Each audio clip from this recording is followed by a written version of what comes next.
Hello, Chris Green here with the Flood Insurance Guru. Today we're talking about, should you buy a property that's in a flood zone?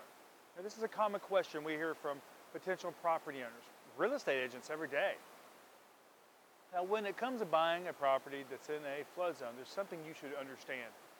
Every property is in a flood zone.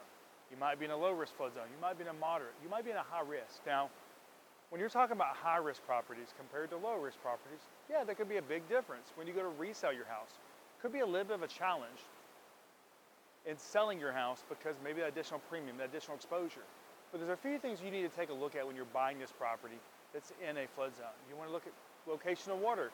As you can see, the water right behind us here. You want to understand your true flood risk. And then the elevation of your property. Maybe your property is on a crawl space. Maybe it's on a basement. Maybe it's on a slab. Understanding these two things has a big impact on buying that property in a flood zone. So the real question comes down to, should you buy a property that's in a flood zone?